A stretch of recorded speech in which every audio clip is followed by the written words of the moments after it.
Good afternoon and welcome to this webcast, Build Your Personal Brand. I'm Dean Seddon. We've come on live a little bit early just to check the feeds are working okay. So hopefully you're seeing me on whatever channel you're on right now. And we're going to be talking about how do you build your personal brand. And we're going to dig into some of the things you need to consider and why you should invest in building your personal brand. So wherever you're watching, grab notepads, pens. Feel free to ask questions in the chat, put some stuff in the chat. If there's any question, I'm going to try and cover as much as I can in the session and the time we've got today. But please drop stuff in the chat and we'll try and pick up on that as we go through. Just another bit of housekeeping. I have some free resources I'm going to share with you in the session. And what I'll do is, let's see if I can get this right. I am going to put our email address here. And if you can drop us an email, send an email to us, we will give you that free resource. And the resource we've got today is obviously connected to the topic we're talking about. So it's an action list that you can implement for yourself.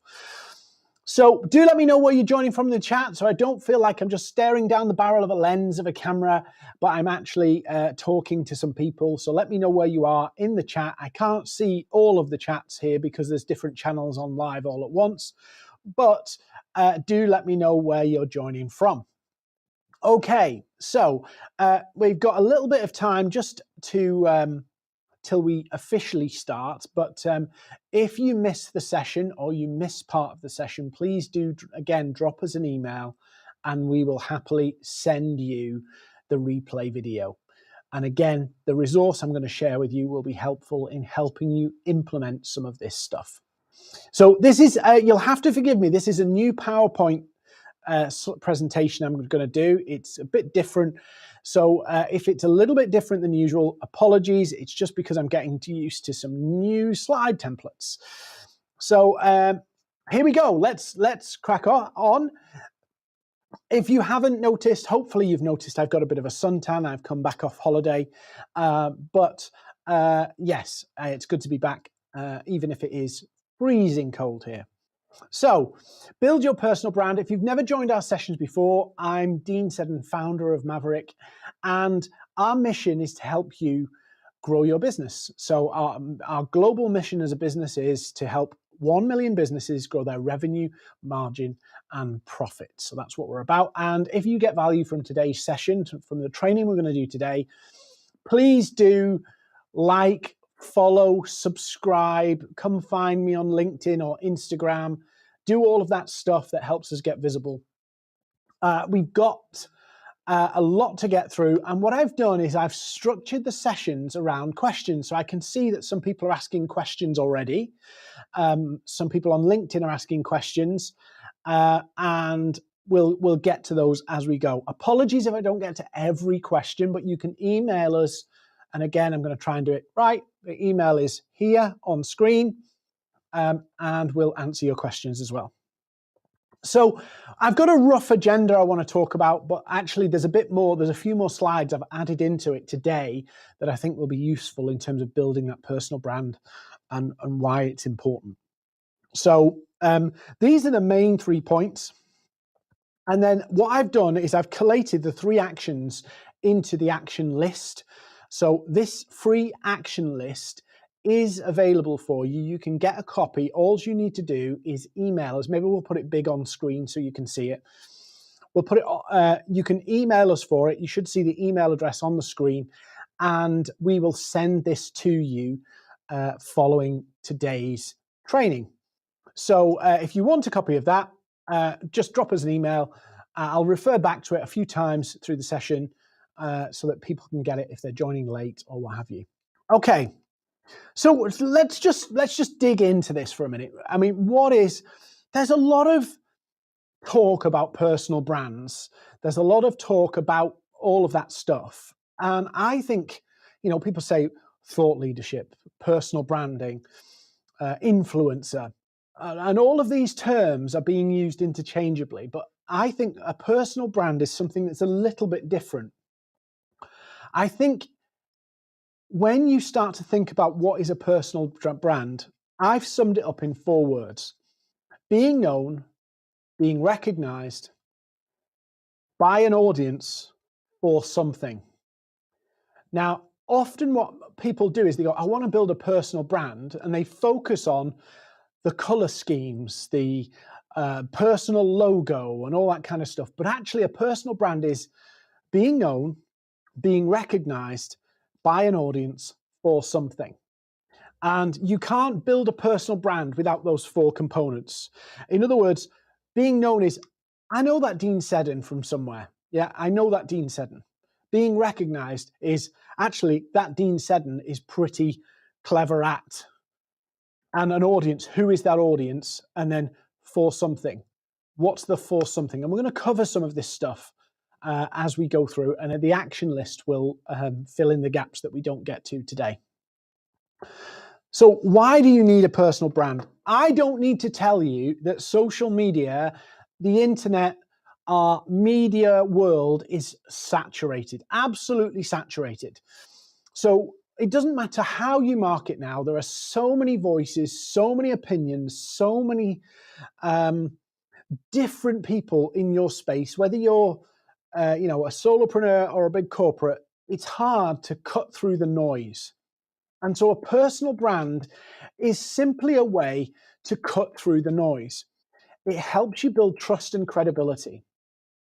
People buy from people who they know, they like, and they trust.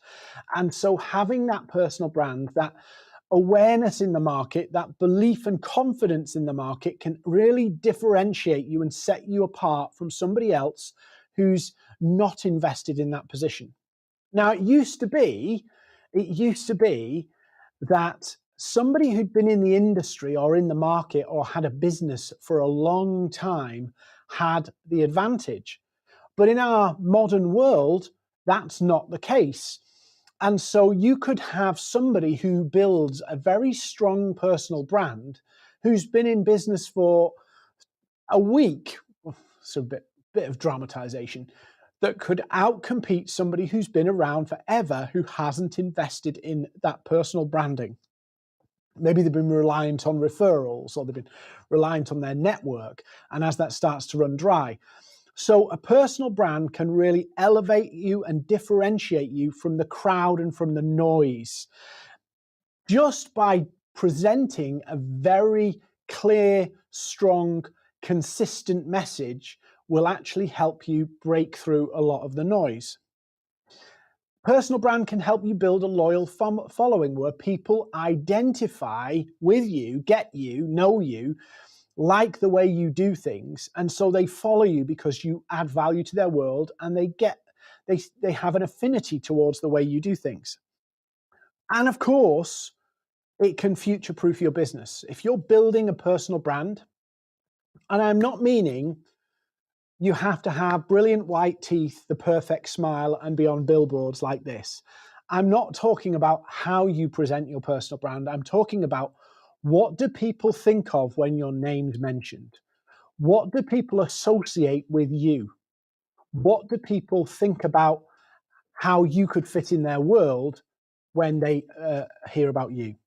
So it future-proofs your business because you can get your message out to an audience and plant those seeds of how you can add value into their world by building a personal brand, very clear message, consistent message out into the market. So why do you need one? Because you've got to cut through the noise. You've got to build that credibility, and you've got to set yourself up to succeed in terms of a media-saturated world. So what do you want that personal brand for? Maybe some of you could put in the chat now, what do you want the personal brand for? So if you're in the chat right now, put it in. Why do you want a personal brand? What's the goal that you want? What does success look like? So put it in right now. What do you want your personal brand for? Somebody's just asked, is the session recorded? It is. And on screen, there, I will get it right, there is our email address. Just drop us an email and we'll send you a copy of the recording. So why do you want a personal brand? What do you want out of it? Let's be honest. What do you want out of it? Is it sales? Is it you want to elevate your pricing? Do you want to command a premium price? Is it you want to do more speaking and consulting work? What's the reason behind you wanting to build that personal brand? So some people are saying credibility. Some people are saying build a business through social media, referrals. So there's loads of different ways you can use a personal brand. So clients can understand how they can help you. Absolutely. There's loads of different ways you can use it. It's important that you define the goal of your personal brand. And the reason I say this is sometimes what's happened, and I shared a blog last week about this, about sometimes what happens is we decide we're going to build our thought leadership or personal branding or influencer status. But what happens is we pursue the wrong actions and end up with the wrong result. So if you're trying to build a business on social media, brilliant. But what's the key? How are you going to measure success? Are you going to measure success by the number of podcasts you go on? Are you going to measure success by the number of inbound inquiries you get? So it's important that you not only say what's your goal, but how you measure it. The reason being, I've seen people go, yeah, I want to build my personal brand. And what happens is they spend so much time doing stuff that will add no value to it, won't establish it, or they focus on the branding for the branding's sake. So they're not really achieving the outcome. So somebody said earlier, I want to be known for the services and the difference and the value I can add. Great. So you're building a brand for to help people understand the value you can bring. Brilliant. I think it was Chris who said that. Great. So you're building that brand so that people can see the value you can bring. Perfect. For what? So I would drill down again and go, okay, do I want consulting? Do I want speaking? Do I want services? What's the key thing that I'm going to benefit from having this personal brand? Am I going to build a course? Am I going to build a coaching program, a training program, a service, a product, speaking, consulting? What is it that's coming off the back of this personal brand? Because the service is linked to the brand you build. It's all connected. So if you build a brand and hope you can sell off the back of it, if you don't design the brand to sell off the back of it, you will struggle. So what does this success look like? So I want inbound inquiry. So I'm building a personal brand, and my goal is to get more inbound inquiries for my service, for my coaching program, for my consulting work, for my product. Great. And then, okay, what other things am I going to do to establish that brand? So am I going to do speaking? What media am I going to do? All of these things need to fit in. One of the things that is really important, podcasts are huge for getting your name out there now. But you have to understand that actually, how does that fit in the mix? Am I doing that for an audience, or am I doing that as my core activity? Because it's very easy to just do stuff but not really coordinate it. How many times do people need to see your branding and your message? How many times do they need to see it for them to actually get it and understand it? Well, actually, it might be, depending on the size of your service and what you do, it could be they need to see it 40, 50 times. Depends on what you're trying to do and what you're trying to achieve. So you've got to think about all of this of okay, what do I want it for? I want to build my authority, my expert status, as we would call it, or expert authority. I want to get more inbound inquiries for X. It's worth actually, just before I jump on, it's worth actually just doing a little statement along the lines of, I'm building my personal brand so that I can get inbound inquiries, or so that I can develop my level of influence with, I don't want to jump too far ahead, so that I can sell this. Yeah, it's very, very important and very, very, very but it's critical that you pin this down now. Otherwise, what happens is you get distracted down the line, and suddenly this speaking gig can happen over here, which is really good for you. It's good to do speaking stuff and podcasts and stuff, but it actually distracts you from what you're trying to achieve. So then you can test what activity you're doing based on, will it help me do what I've set out to do with my personal brand? So if my goal is to promote my consulting services, does this opportunity, this podcast, this blog, guest blog, or this interview, or this article, or this social media post fit with that goal? Who will be your audience? Now, I want to kind of challenge you a little bit here, because I think sometimes what happens as we start to establish our personal brand, as we start to get into it, we can get very excited very quickly about doing stuff. Actually, it feels really good to do stuff. But this is where, and again, I'm going to refer to an article I did on LinkedIn last week.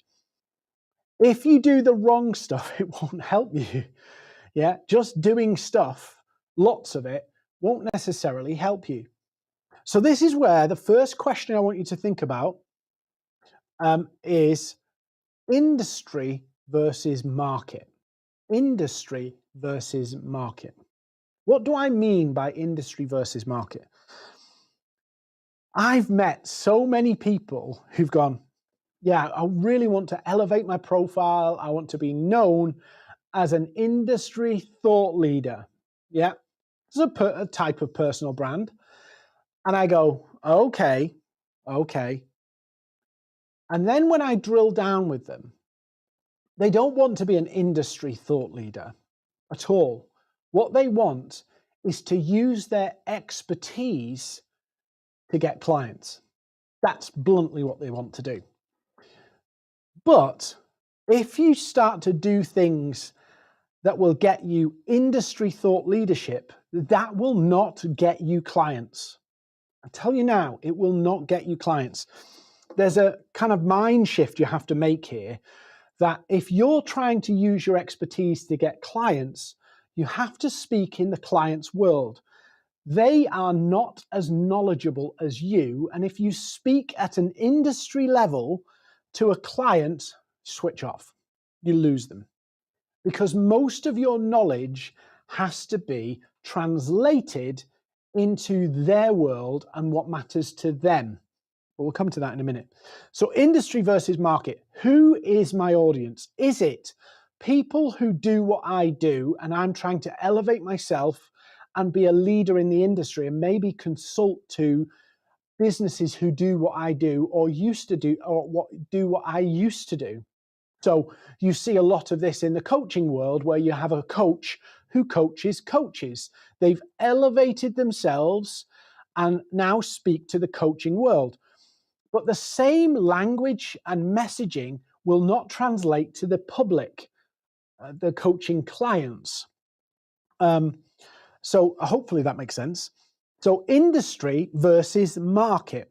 Do you want to be a personal brand? Do you want to build a personal brand in your customer's world, or is it in your industry's world? In other words, who's the audience? Is the audience companies who do similar stuff to you, or is it clients who benefit from your knowledge in terms of you are an expert to help them?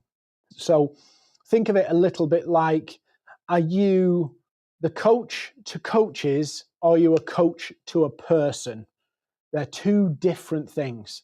One helps people build a better business in the same field you're in, and the other one helps people build a better business, full stop. So two very, very different things, industry versus market. Then the real tough question is, why should they hang on your words? Why should they hang on your words? If you want people to hang around you, it has to be relevant to them. It's actually not about you. You just want to align yourself with things that matter to them. So if you want people to hang around you, if you want people to follow you, if you want people to take your advice, it has to be something that they are looking for. So this leads me to what I'm calling at the end, the AVP. Once you've understood who your audience is going to be, you need to map out your value proposition to your audience. You cannot do that until you've decided who your audience is. So if my audience is SEO businesses, marketing agencies that do SEO, right? And that's my audience. I now need to build, why should they listen to me? My audience value proposition. What is that? But if my audience is companies that need better SEO, I now need to write my AVP for them. Two different audiences, two different value propositions. Obviously, the audience marketing agencies that specialize in SEO, if I'm going to be a thought leader or build my personal brand in their world, my expertise and my technical communication is going to be at a higher level with them than it would be in the market. So I have to understand, why would those audiences want to listen to me? Now, in our programs, we actually do this exercise. And if you've seen some of my sessions before, you'll have seen I walk you through that by going through, okay, if they hang around you enough, what's going to happen to their world? And this is a quick exercise you can do. Write down if they, let's say somebody hangs around with you, they buy your services, they buy your product, they hang on every word that you say. What does their world look like in 6 months' time? What's the difference that's been made in their world? So write that down. What's changed in their world? Not what do they know, what's changed? What's different because they've hung around you? Okay, so we've wrote those things down. Now reverse engineer backwards and go, so where are they now? What's the struggles? What's the frustrations? What's the challenges? What's the dreams, the outcomes, all of that stuff that they're thinking about working through and trying to build right now?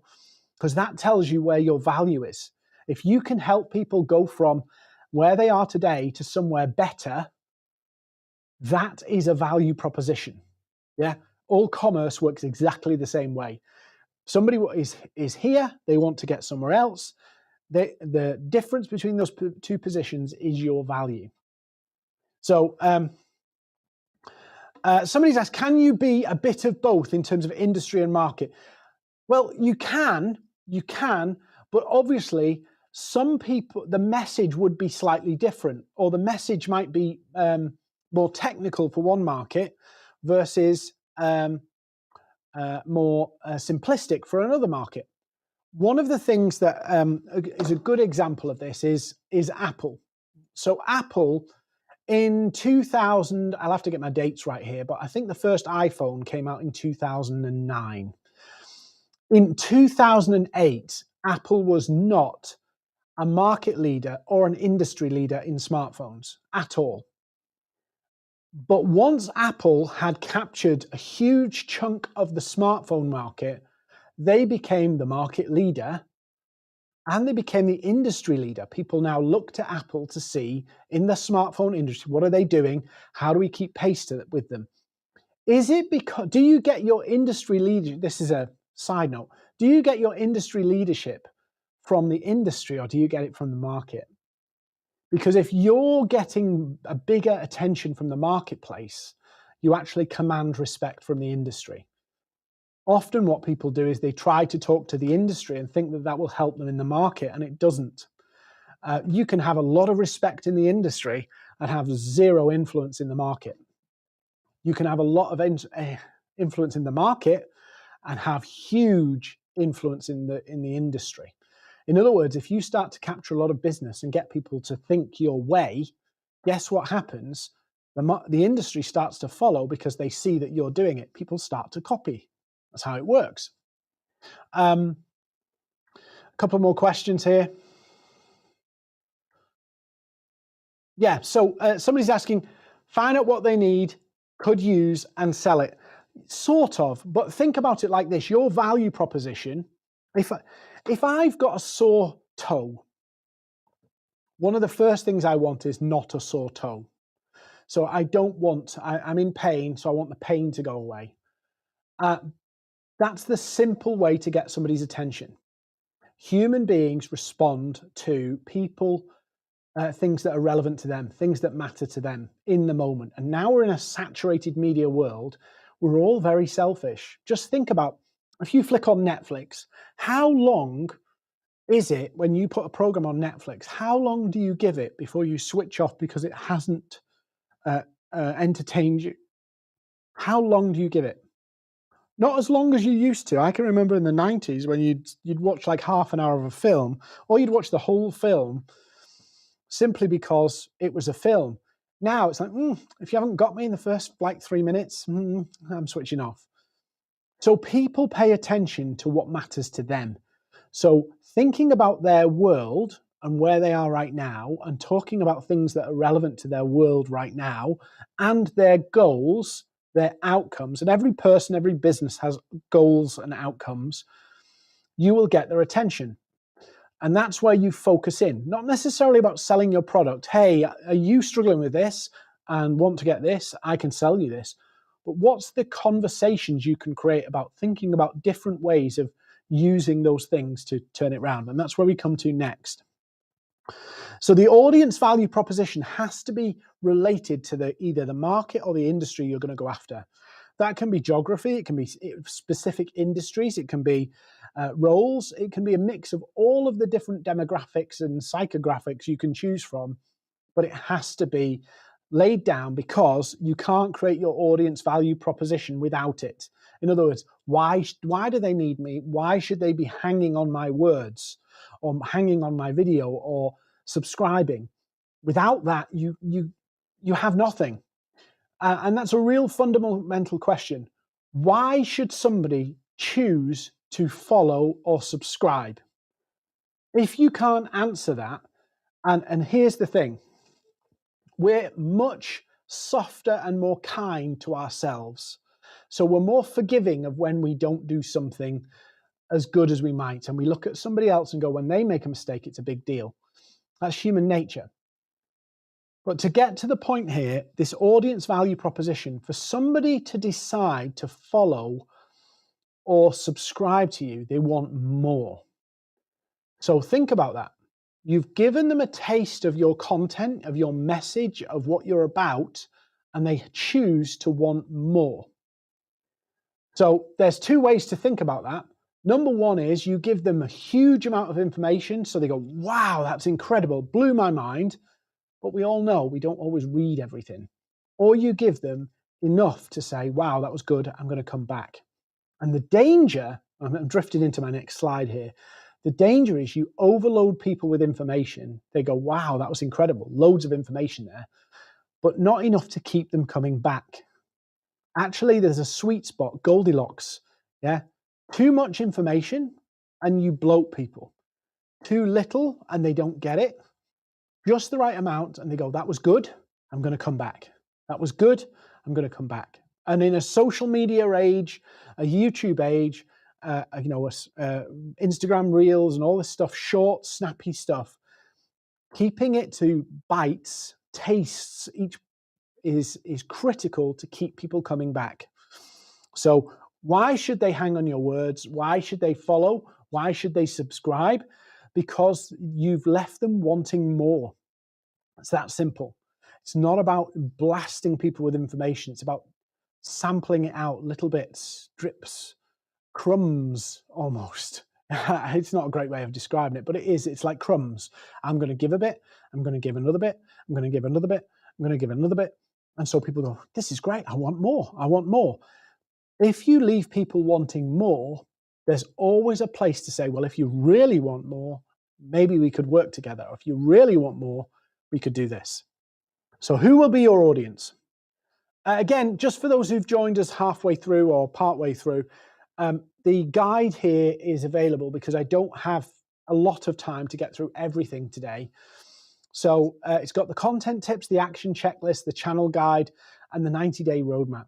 So it's all available for free. Let me see if I can do it right. Email is there. And the reason I'm not saying the email is last time I said the wrong email. So the email is there. So you should see it on your screen just there where my finger's pointing. send an email and we will send you a copy of this for free. So there's no cost. It's right there. Don't put your email in the chat because we're on so many different channels at once. We'll miss your email. Send an email to us and we'll send it to you. So that will pad this out a little bit more. It will be probably tomorrow when we send that to you, but it will expand this out a little bit more. So which channels should you use? So what's your roadmap, right? So let's think about this. For you to establish your personal brand, for you to establish your authority, for you to establish that you are the go-to person, there has to be multiple touch points. How are you going to get those multiple touch points? So you can do it with one channel. And actually, to begin with, I'd encourage you to use one channel. The reason being is you've got a lot of things to do. You have to be prolific in some of the things you're going to put out, posts and growing your network or your audience or your followers or what have you. That if you split your efforts across multiple channels, you might stretch yourself too thin. And so what happens is you end up just broadcasting. So if you're trying to build something, you need to think of what's your channel and what's the roadmap? How am I going to get people to do multiple different interactions, multiple touch points with me?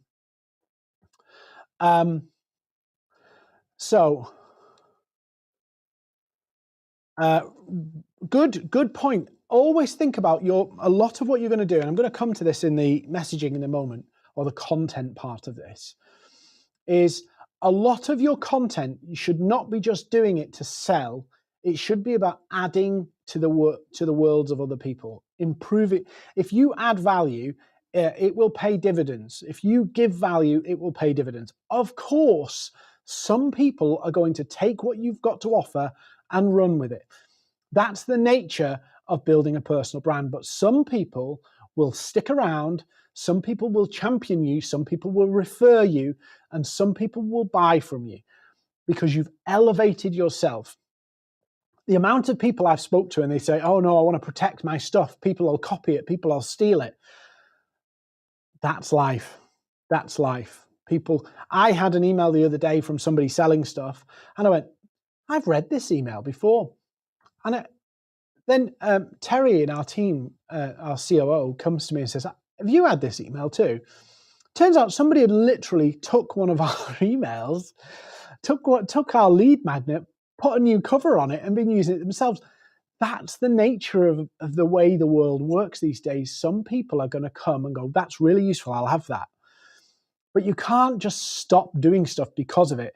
The fact that people are pinching your stuff is actually a good thing. It means, one, you've got some good stuff.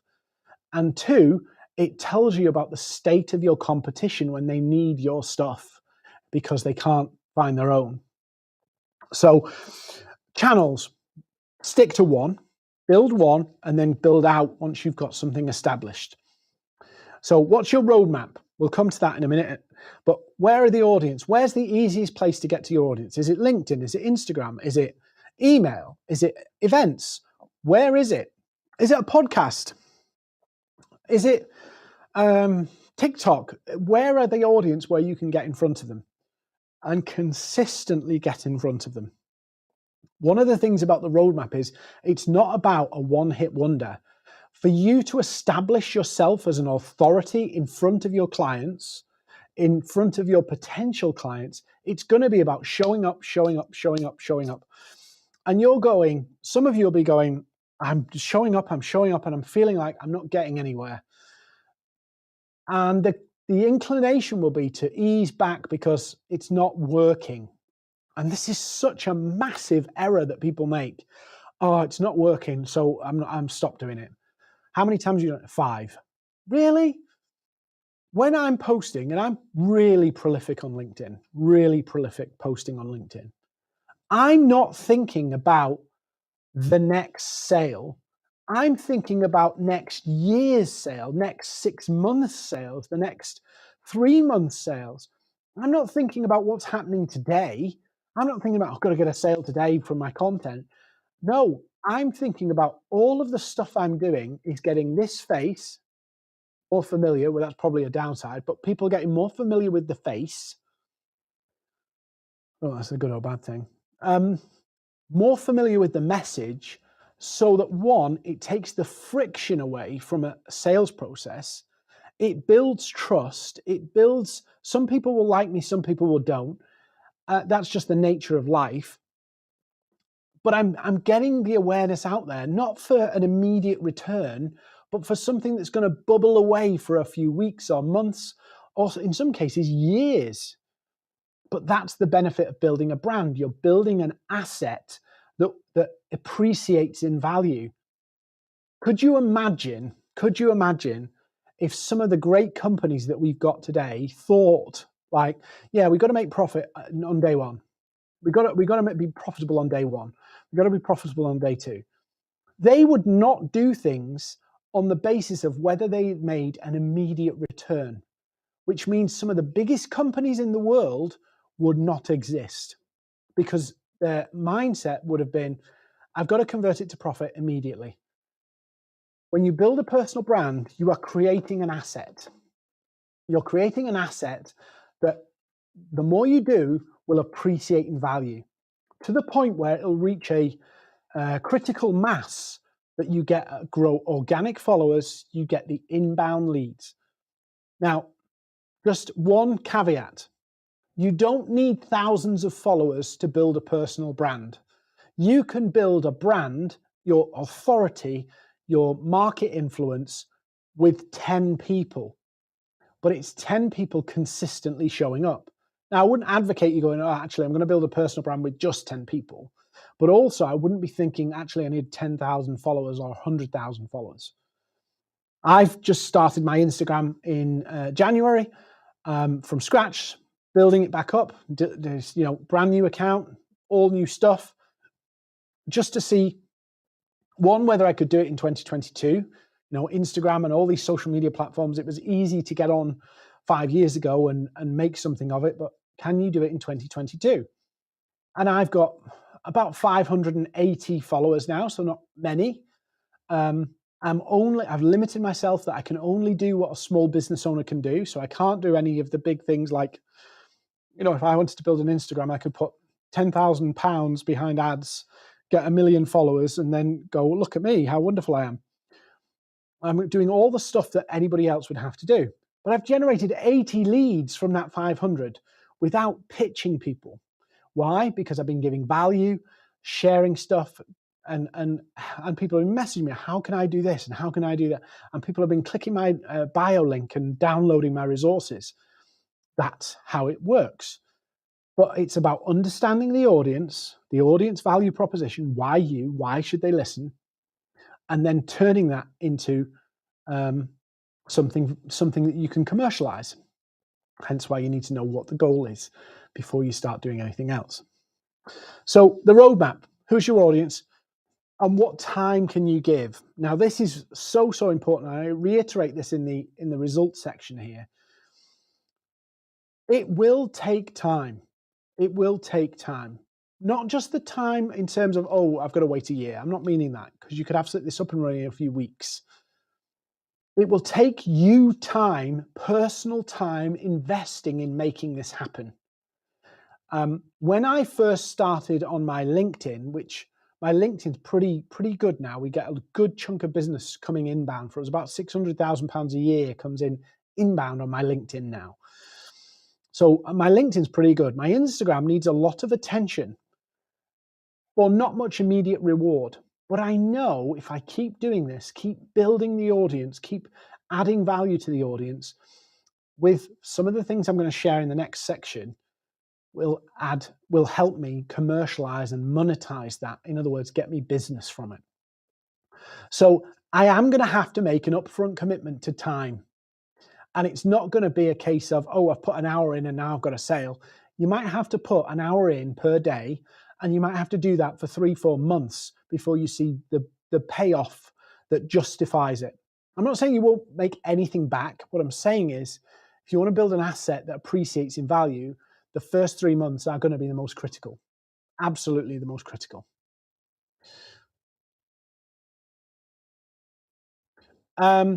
Somebody's asked, wouldn't it change if you were selling a product you don't want someone to copy you and have access to more revenue. Well, I wouldn't. If you were selling a product, you wouldn't necessarily give away the ins and outs of how the product works, because that would be, giving away your IP.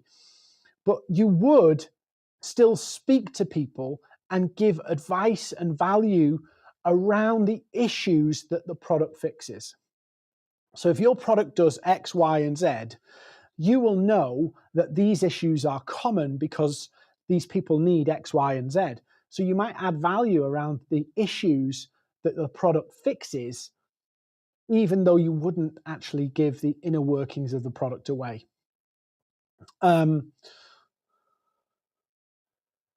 Okay. Next. So what's your message, right? So there's three key elements to this really, but the attention part is important.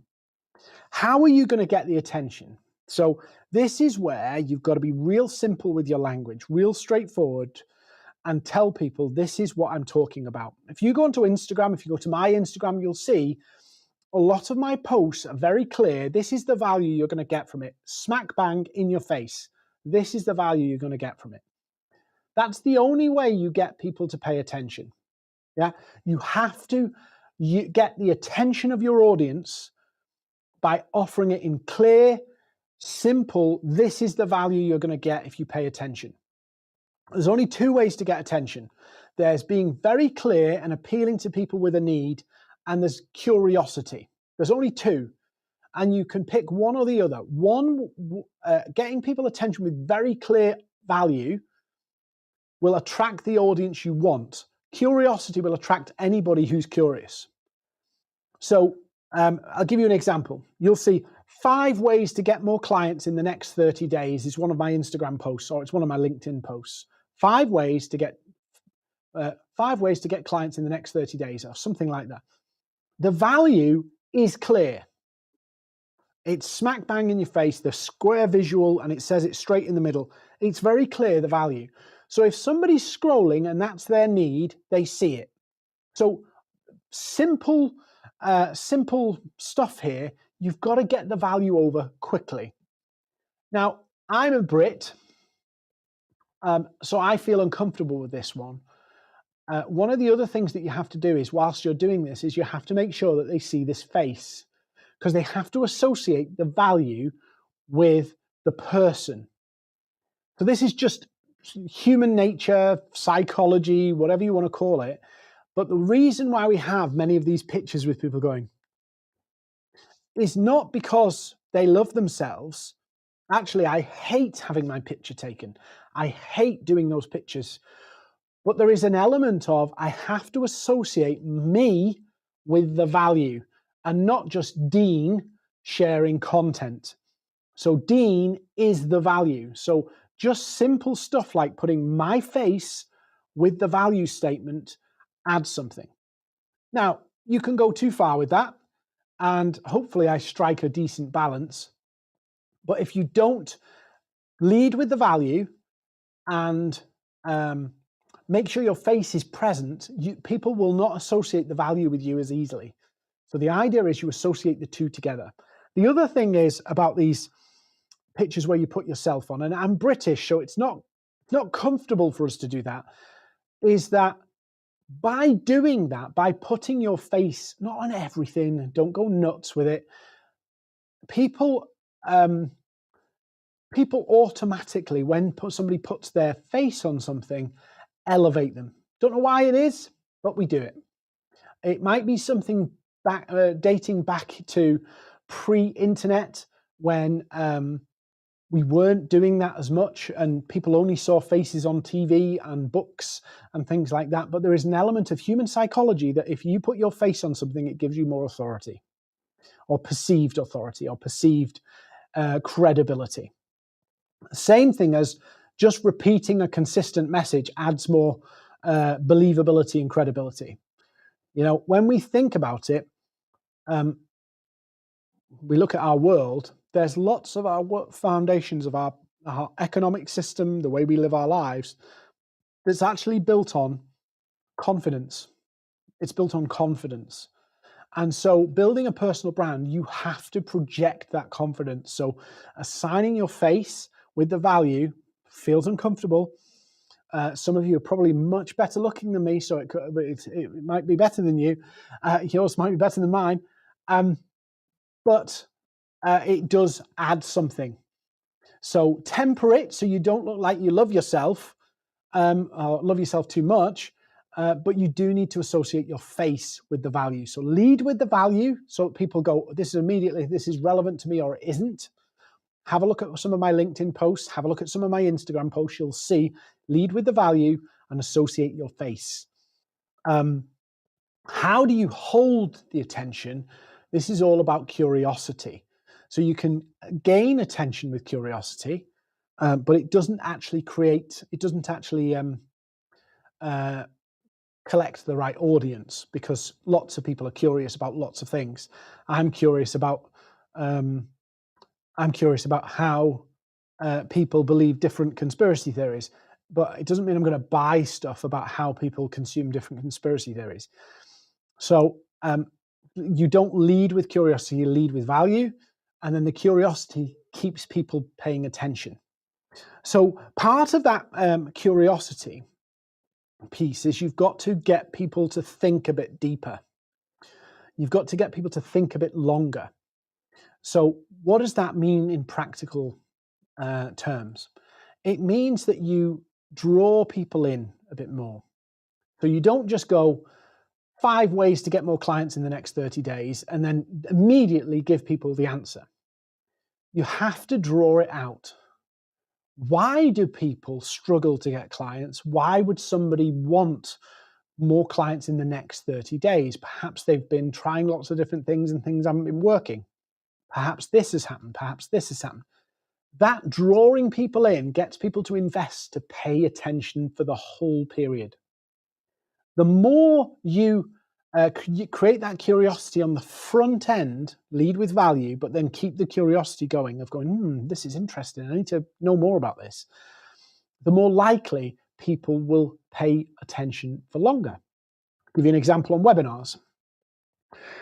One of the things you can do in a webinar, if you're presenting in a webinar, is if you keep reminding people of the challenges. So for an example, if you haven't got a personal brand, you are competing at the same level as everybody else. But if you build your personal brand, you can actually elevate yourself over and above a lot of the masses. So it can actually make it easier for you to stand out. It can make it easier for you to present yourself. It can make it easier for you to get more clients.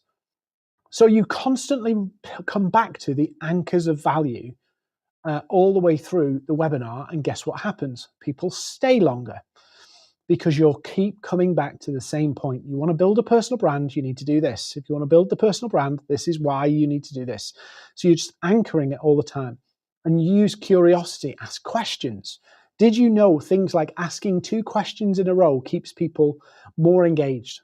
Just simple things, 2 questions in a row in a post, or in even asking questions in a PDF or in a video, will get people to stay for longer, get people to pay attention. So attention, how will you get it? Lead with value, associate your face. Just one other thing there, try to be consistent in your color schemes and in the way you present things. Don't jump around, try and make it a consistent visual. How will you hold it? Curiosity, get people thinking, asking more questions, anchoring all the way through the content so that people can keep coming back and coming back. Interestingly, a client of ours on our accelerator program read a study by, I think it was Harvard Business Review, that said that people pay attention for longer if text is structured in particular ways. And actually people read content in, you may have heard of Google's magical triangle, that people read in this kind of format here, like a triangle. They go from there to there to there. Well, actually reading content, it appears that like it's an F symbol. So they read one line, they jump down, read another line, less short, and then they jump down again a bit further. So you're just thinking about, how do I keep people engaged? It's tactical stuff to keep people engaged so that they pay attention and they read or they watch or they listen in whatever way you want them to do. Intent thresholds. So this is where you can start to convert people. And intent thresholds, and I am tight on time, but I'll push through as quickly as I can. Intent thresholds are all about getting people to jump. Getting people to jump. So when we talk about an intent threshold is, let's say you're putting out content and people are interested in it, people are paying, you're getting views, you're getting reach. An intent threshold is some kind of mechanics that you will put into your content, put into your stuff that you're putting out to get people to take action. And the danger is people go, oh, I'm going to put something out here and I'm going to just promote. I'm just going to say, here's my program, here's my consultancy services, do you want to buy it? Now, if you've done a lot of value, you might get some bites. But actually what happens is generally you have to get people to jump through some intent thresholds to get there. So you might do a lead magnet, for an example, a PDF that they can download and they give you their email address. That's number one. Number two, an intent threshold might be you invite them to a live Zoom call where you talk to them about stuff, or a webinar or something like that. And then number three might be that you have some kind of program or consultancy service or strategy session, first call from a sales background, where you ask them, do they want that? The idea is, yes, of course, if you put book a call in a piece of content, some people might book a call. But actually, the people most likely to book a call are people who've done some form of intent jump before. In other words, if I've downloaded that white paper and I've then been to one of your webinars, I'm more inclined to come to a call. So the idea is, give people some value, get them to jump through over an intent threshold, then give them another intent threshold of coming to your Zoom call or what have you, or another PDF, and then invite them to book a call to talk about how you can help them. The idea is not to kind of push people, it's to give lots of people the opportunity to engage with you at a more deeper level. So you might do the PDF, you might do the webinar, or you might do the PDF, and then you might say, I've just shared a video, real simple one. You might do a video that helps people understand a particular issue better. And you might say to some people who've downloaded your white paper, thanks so much. I've just done a video about this that unpacks it in more detail. Would you like a copy? They say yes. So they're signaling to you that they want more. Like we said earlier, leaving people wanting more, but then giving people more on the basis of an exchange of them showing their interest or showing a higher level of interest. So intent thresholds are really important in the whole process. Once you've established your personal brand, to actually monetize it and make money from it or get clients from it, you have to have these thresholds that you get people to jump through. If you don't want to hard sell, if you don't want to push yourself on people, which, you know, if you're trying to build a personal brand, you're trying to say, I know what I'm doing, I'm successful, so people want to work with me. You don't want to then be pushing yourself on other people. So the idea is the intent thresholds signal and show you who is a potential client in your crowd, whether your crowd is 50 people, 5,000 people, it shows you who are the most interested, so you can follow those up and engage with those people.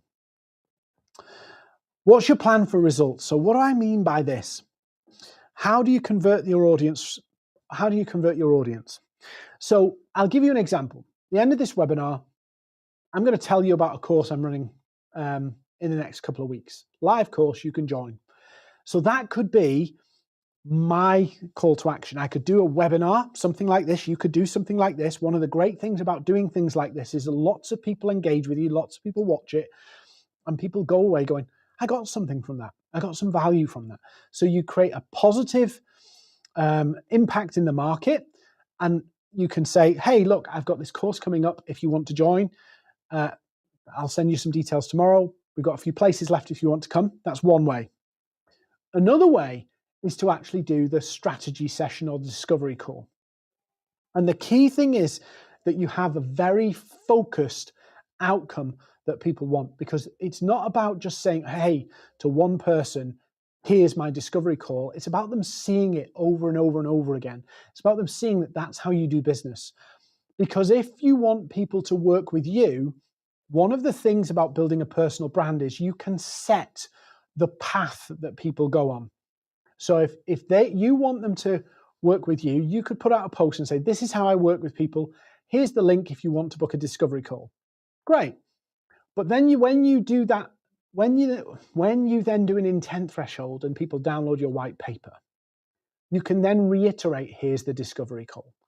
And so what happens is you reduce that anxiety about booking the discovery call. What's going to happen, because it's something they've already seen. There's no what we call pitch shock, because people are actually seeing this is how you work. This is what you do. What mechanics will you use? Are you going to use a discovery call? Are you going to put a free session on? Are you going to just have a questionnaire that people fill in to see if they can work with you? What's the mechanics and the process you're going to take people on from, okay, they've shown interest. What am I going to do next? How am I going to move them forward? Most times you will end up with somebody on a call. First call to find out a little bit more. They'll have some questions, maybe you'll have some questions for them. Is that what you want to do? Remember, and I am really short on time, so the book will be useful for the guide, the action list will be good for this. Most of what you're trying to do is establish your authority in the market, elevate yourself above just the average Joe, and then present yourself that you know something that can add value to their world. All of your content is making people curious to know how you can help them. If you join the dots right, all of your content is elevating you and making people curious, or the right people curious, about how you can help them. So when you then set your process of this is the discovery call, this is what we're going to do, and walking people through that process, actually you can build, this is my process. This is what I'm going to do. I'm going to do this, and then this, and then this, and then this. And you can tweak it along the way. And some people will do, literally, if you want to book a call, here's some questions you have to answer beforehand. That might be too prohibitive for you. You might just say, here's the link to book a call. But what you'll find then is some people will drop off. So it's up to you how you choose that, but you have to have a clear process. So if your process is to get people to a call where they inquire and say, I want to know more, okay, you need to have that as your clear call to action whenever you put stuff out, that you put that book a strategy session, book a strategy session, book a strategy session. I'm not saying that you're going to get overwhelmed with it because you're putting it on every post and you get loads of them. What I'm saying is you're educating people that this is how to work with you. This is how to kickstart the process. And it's really simple. So you could do content, intent thresholds, and then clear call to action. Content, intent thresholds, clear call to action. And then are you going to allocate the time to make this happen? Again, I reiterated this earlier. People are not just going to book a call because they've seen you once and they thought that post was brilliant. It's because of things you've done consistently and the consistent message over time, showing up and being present and adding value. Some people say it's a waste of time adding value. You're putting all this stuff out. What's the point? The point is the brand is the asset. Coca-Cola is reaping the rewards of investing for how 100 years, I don't know, in a brand. They don't go and do promotions anymore on TV commercials saying, hey, we're doing a sale on Coke anymore. Yeah. Pepsi don't do sales. Why do they not do sales? Because they've invested in a brand. They've created their market for a product that at some point didn't exist. They've created a market, and that market is people who engage with them. Yeah. And it's the same for your personal brand. Yes, you might not be Coke or you might not be Pepsi, but what you're doing is creating an audience who like the way you say things. You add value to their world. They align with you. And so you've built this brand, and therefore you can sell into that community. But you don't, if you do build the community right, you don't have to promote and say, hey, way, hey. Do you know what I mean? You can build that. And that's the benefits of a brand versus promotion. People who don't build a brand have to promote. People who build a brand can, yeah, you have to give calls to action. You have to tell people what you're doing, but you don't have to promote.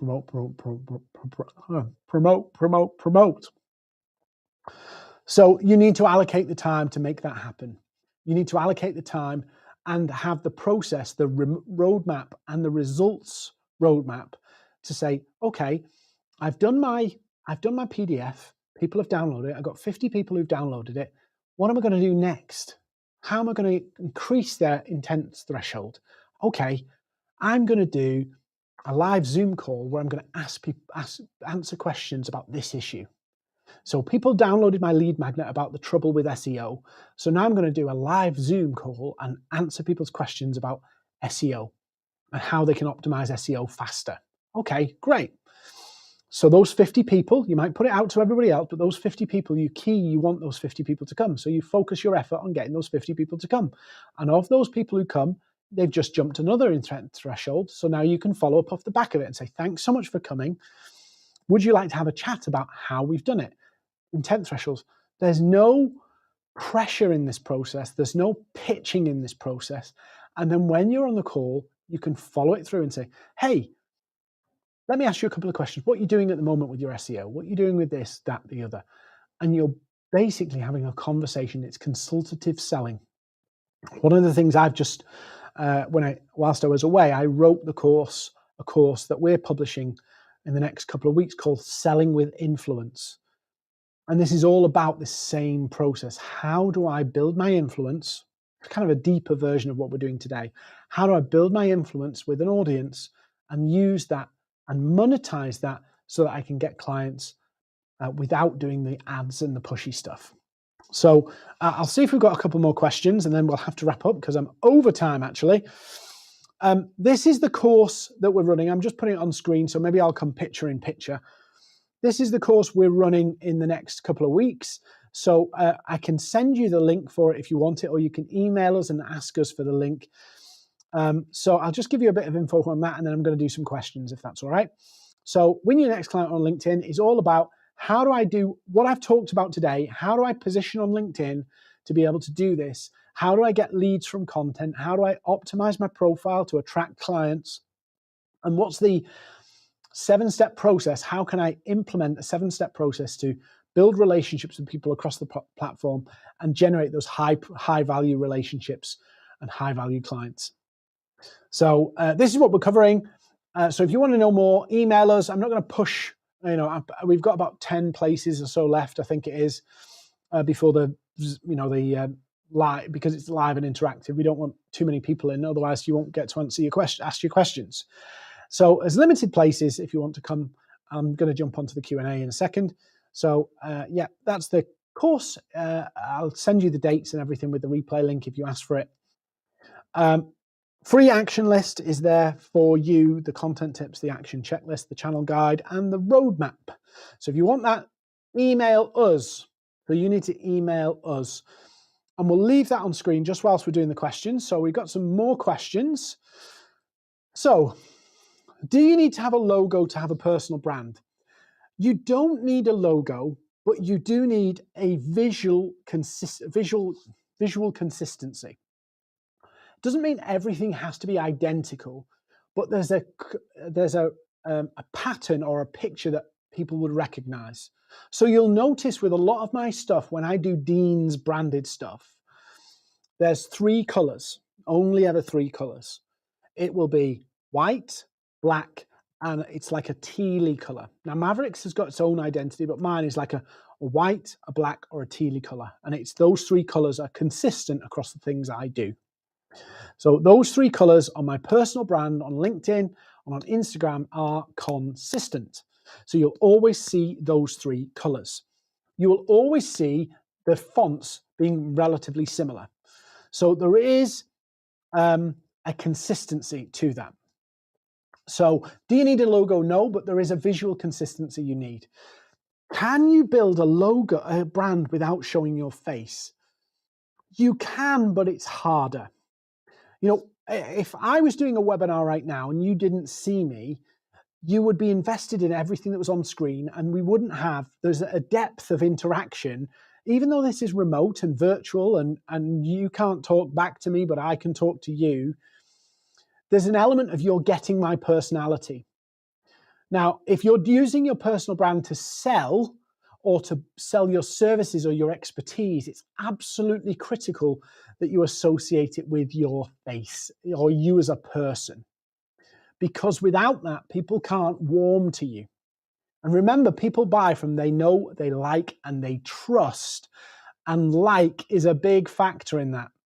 So I know that there are some people who will never work with me.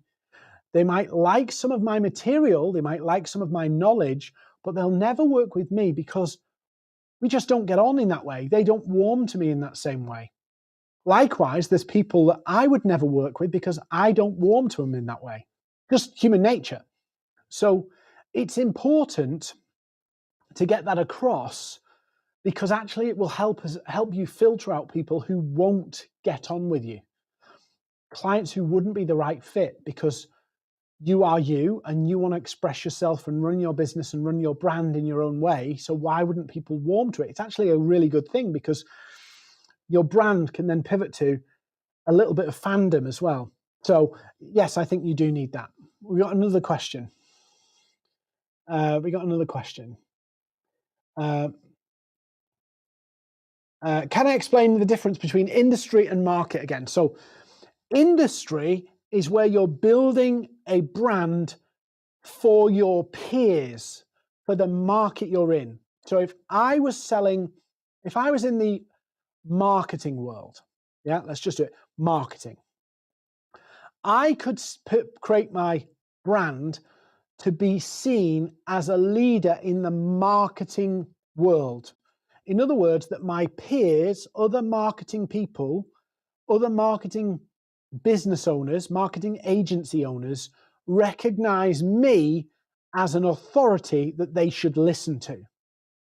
In other words, I am a thought leader, a brand, a go-to person for marketing agency owners or own employees of marketing agencies.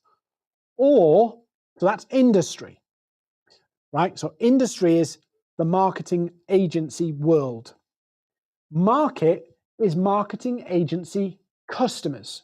So if I wanted to build a marketing agency, I don't, by the way, if I wanted to build a marketing agency using my personal brand, I wouldn't appeal to the industry, I'd appeal to the market.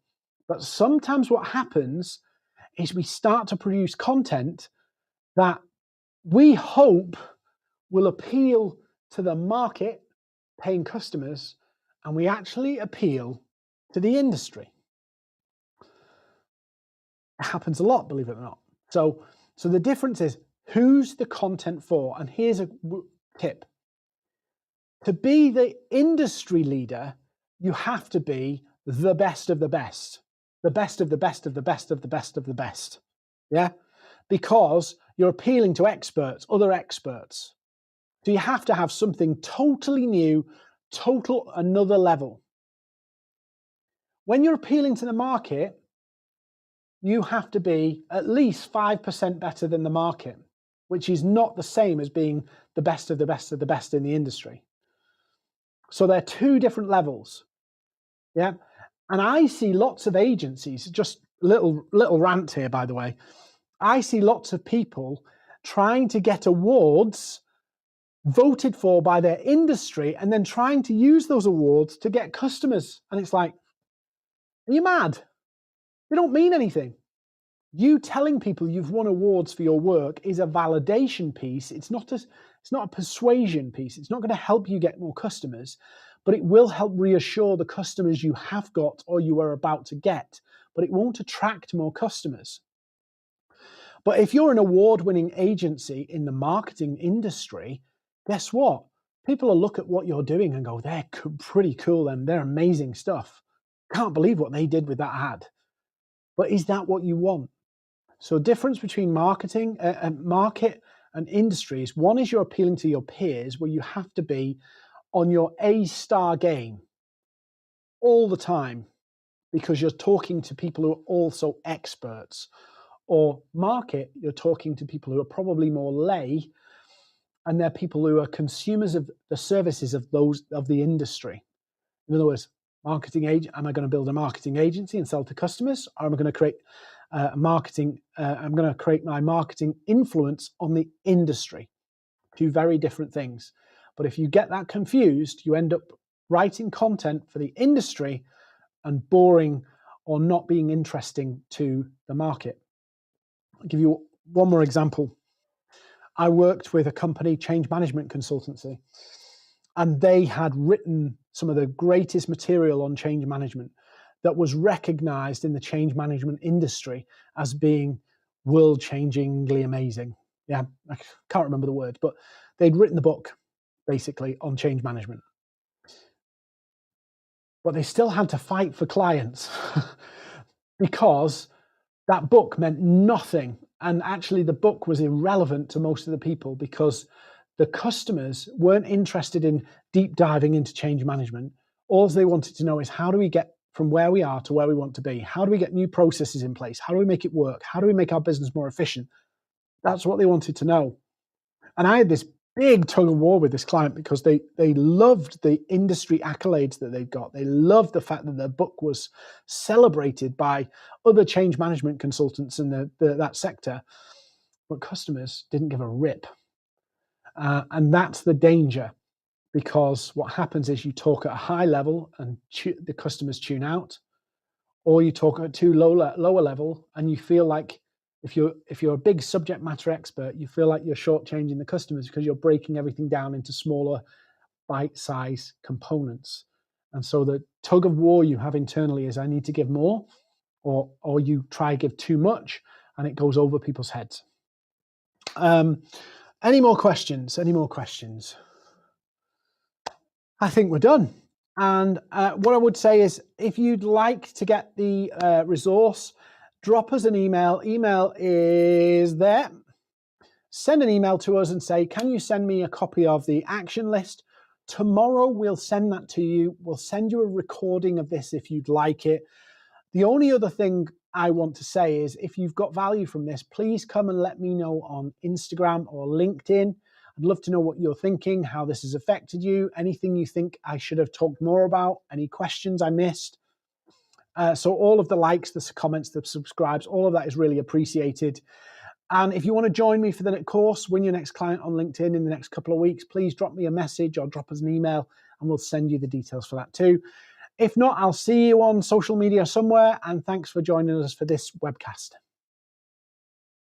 Last year, Maverick has helped generate more than 15 million in new business. The biggest reason for this is our 90-day training and implementation platform we call the Accelerator Program, where we teach your team to sell on social media with an implement-as-you-go strategy. It's not a pre-recorded course, it's hands-on sales training that develops and grows with you, with 90 days of real action that generates business and long-term revenue. So who is it for? This program is for entrepreneurs, marketing and sales professionals who want to sell without ads, cold calling or pushy tactics. A better way of selling with real steps to take, which speeds up your sales process without burning any bridges. These are just a few examples of results our members have achieved using the Accelerator. As you can see, the Accelerator isn't about quick wins, it's about building a better sales process. If you'd like to learn more, just book a call with the Maverick team and we'll show you how the Accelerator program can win you new business.